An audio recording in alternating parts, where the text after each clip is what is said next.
कि आप अपने हक के लिए लड़ो। कल तक यह देश अंग्रेजों का गुलाम था, अब यह नेताओं का गुलाम है।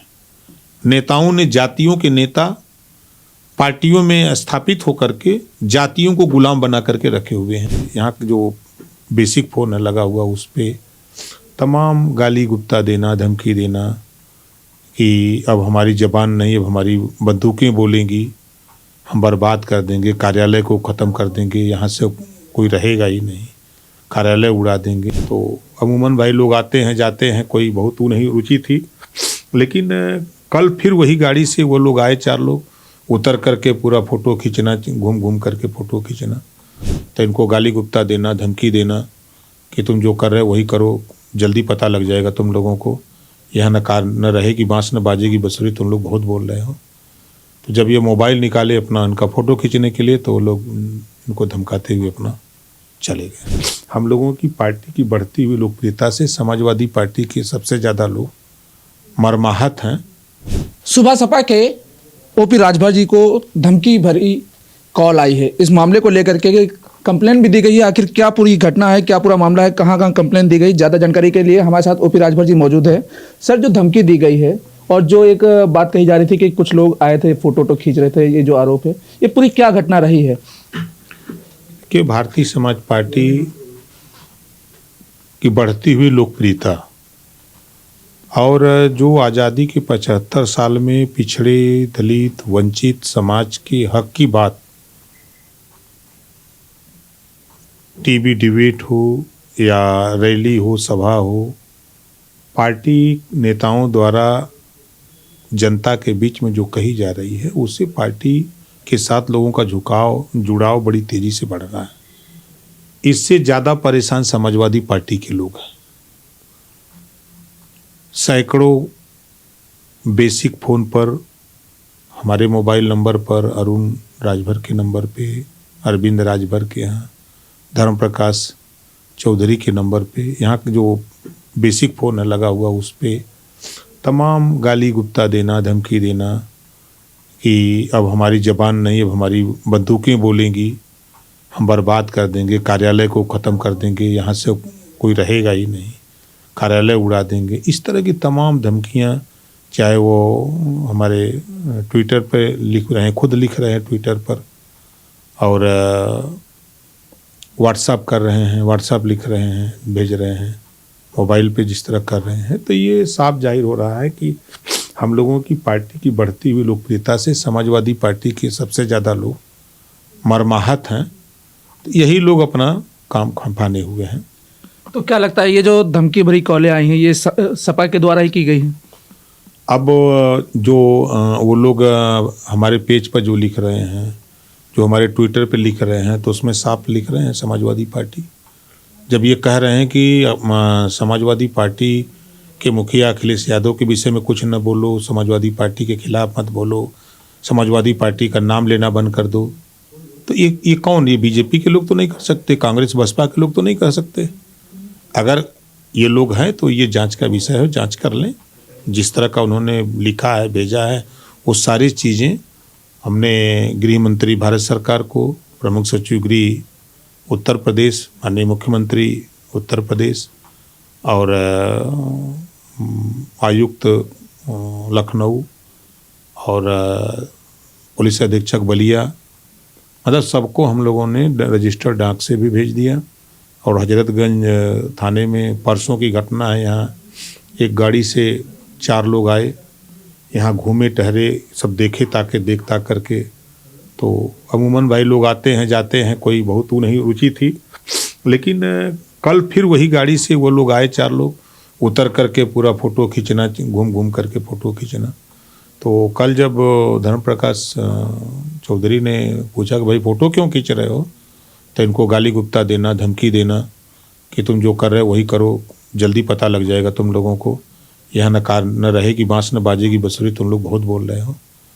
तो जब ये मोबाइल निकाले अपना इनका फ़ोटो खींचने के लिए, तो वो लोग इनको धमकाते हुए अपना चले गए। इस मामले में हजरतगंज थाने में जो तहरीर दी, पुलिस ने अभी तक क्या एक्शन लिया? क्या यहाँ पे सुरक्षा व्यवस्था बढ़ाई? नहीं, आप देखे हैं कल ही इंस्पेक्टर जो है इसको गंभीरता से लेकर के आए, जांच किए और आसपास भी लोगों से उन्होंने पूछा, तो ये बात की पुष्टि हुई, लोगों ने इस बात को कि यहाँ गाड़ी से लोग आए थे और यहाँ जो है इधर उधर घूम करके फ़ोटो खींचना, व्यक्ति की फ़ोटो खींचने और दरवाजे की फ़ोटो खींचना दोनों में एक अंतर होता है। दरवाजे की फ़ोटो बाहर का आदमी आगे क्यों खींचेगा, क्या कारण है? तो सारे लोकेशन यहाँ से ले करके तो बाहर से भी कुछ लोग देख रहे थे कि ऐसा क्यों हो रहा है, क्या बात है। तो इंस्पेक्टर अपना यहाँ लोगों से पूछताछ किए और जांच पड़ताल भी किए। अब जांच कर रहे हैं। बात कही जा रही थी कि यहाँ पे पुलिस गश्त बढ़ाई जाएगी, पुलिस सुरक्षा लगाई जाएगी, क्या आपको सुरक्षा मुहैया कराई गई? क्योंकि एक होता है इन्वेस्टिगेट करना, इन्वेस्टिगेट करने के लिए पुलिस मौके पे आती है, उसके बाद क्या कुछ सुरक्षा व्यवस्था की गई? देखिए, हमको पहले से ही सुरक्षा व्यवस्था हमको पहले से मिली हुई है और चूँकि वायु प्लस श्रेणी की सुरक्षा हमको मिली हुई है और क्योंकि 14 FIR हम लोगों ने इसके पहले भी हम लोगों के यहाँ जान से मारने की धमकी, गाली गुप्ता देना और तरह तरह की बातें, तो उसको लेके हम लोग तहरीर दिए, उस पर मुकदमा लिखा गया। दो लोग 3 लोग पकड़े भी गए, उठाए गए, तो बातें खुल करके जो आने लगी तो उस आधार पे गृह विभाग ने जांच किया, जांच करके तो वायु प्लस श्रेणी की सुरक्षा दिया। अच्छा, जैसे अभी जो कंप्लेन दर्ज कराई है उसमें अज्ञात दिखाया गया, क्या उसमें भी सपा का जिक्र किया गया जो केस में? आपके सामने ये है, ये पूरा एप्लीकेशन लिखा हुआ है जिसमें जिस तरह की धमकियां, जिस तरह के आपके लिखावट लिख करके भेज रहे हैं, चाहे वह पेज पर हमारे हो, चाहे व्हाट्सएप कर रहे हों, चाहे आपके ट्वीट कर रहे हैं, हमारे पेज पर लिख रहे हैं, तो उसमें साफ साफ कर रहे हैं कि आप समाजवादी पार्टी का नाम न लो, आप लोग जो है अखिलेश यादव का नाम लेना बंद करो, पार्टी की शिकायत करना बंद करो। पार्टी की शिकायत क्या हो रही है भाई? आप कह रहे हो कि हम पिछड़ों के हितैषी हैं, दलितों का हिस्सा मारा जाएगा, तो प्रमोशन में आरक्षण तो आप ही ने ख़त्म किया। अगर ये बात कहना अगर गलत है तो आप अपने गृहबान में झांक के देखो कि हमने किया है कि नहीं किया है। दूसरा, जब 4 सितंबर 2013 को हाई कोर्ट ने आदेश दिया कि 27% पिछड़ों का आरक्षण का लाभ मात्र 12 जातियां उठा रही हैं, ये है अखबार में छपी थी खबर कि यादव कुर्मी जाट को ज़्यादा मिला फायदा, तो ये हाई कोर्ट का है, हम नहीं बोल रहे हैं। अच्छा। तो उस समय समाजवादी पार्टी की सरकार थी, अखिलेश यादव जी मुख्यमंत्री 13 में थे, तो कोर्ट ने कहा उत्तर प्रदेश सरकार से कि इसको बांट करके तब कि सबको हिस्सा बराबर कैसे मिले, इसकी व्यवस्था सरकार करे। इन्होंने नहीं किया। राजभर जी, एक सवाल ये है कि जैसे विधानसभा चुनाव रहा उसमें आप दोनों एक साथ भी रहे, लेकिन उसके बाद अलग हो गए, जो नज़दीकियाँ थी नज़दीकियाँ दूरी में बदली, उसके बाद आखिर ये इस तरीके का कमेंट आना? देखिए, जैसे कि 38% आबादी अति पिछड़ों की है, तो अभी तक अति पिछड़ों को भ्रम में डाल करके ये कभी कांग्रेस में, कभी सपा में, कभी बसपा में, कभी इधर उधर भटकता रहा। अब सबसे नाराज होकर के बीजेपी में चला गया है। ये कट सत्य, बड़ी संख्या में वो बीजेपी में चला गया है। अखिलेश को भी देख लिया, ये भी मुख्यमंत्री रहे, 4 बार सपा की गवर्नमेंट रही, लेकिन इन्होंने नाई, गोंड, पाल, प्रजापति, कश्यप, बिंद, केवट, मल्लाह, बंजारा, बहेलिया, खंगार, आरक, अर्कबंसी, बारी, बिहार के विषय में कुछ नहीं सोचा। जुल्हा, दुनिया, अंसारी, साईं, दर्जी, फकीर के विषय में कुछ नहीं सोचा। तो ये सारी जातियां नाराज होकर के जिसको जहां जाते बना वहां चला गया, बड़ी संख्या में लोग चले गए उधर। अब इधर जो है ओम प्रकाश राजभर जब सत्ता में आया तो सरकार में रहते हुए भी हमने इस बात को सामाजिक न्याय समिति की रिपोर्ट को लेकर के हमने कि 2001 की बनी और 2012 में मुख्यमंत्री थे अखिलेश यादव जी, तो उसको क्यों नहीं सामाजिक न्याय समिति की रिपोर्ट को लागू किए? तो जब इस बात को हम लोग बोलते हैं तो ये बात उन लोगों को बुरा लग रही है कि ये क्यों बोल रहे हैं। भाई ये बात हम कांग्रेस को तो नहीं कह सकते ना, ये बात बसपा को नहीं कह सकते ना कि जब बसपा ने क्यों नहीं किया, आप हितैषी बनते हो बसपा के लोग, आपने क्यों नहीं किया। तो ये बात जब कहा जा रहा है तो लोगों को बुरा लग रहा है। अच्छा, अभी जो सपा कार्यालय के बाहर एक पोस्टर भी आपके नाम का लगाया गया था, प्रतिबंधित का, और उसके बाद इस तरीके का कमेंट आया और सारी चीज़ें, और जो अब आप क्या लोगों से कहना चाहेंगे हमारे चैनल के माध्यम से? देखिए, हम पूरे प्रदेशवासियों से कहना चाहूँगा कि आप अपने हक के लिए लड़ो। कल तक यह देश अंग्रेजों का गुलाम था, अब यह नेताओं का गुलाम है। नेताओं ने जातियों के नेता पार्टियों में स्थापित होकर के जातियों को गुलाम बना करके रखे हुए हैं।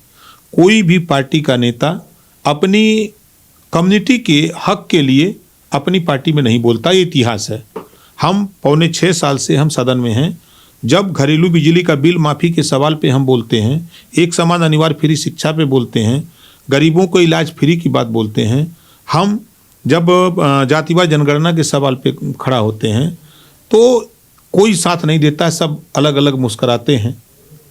तो ये क्या है?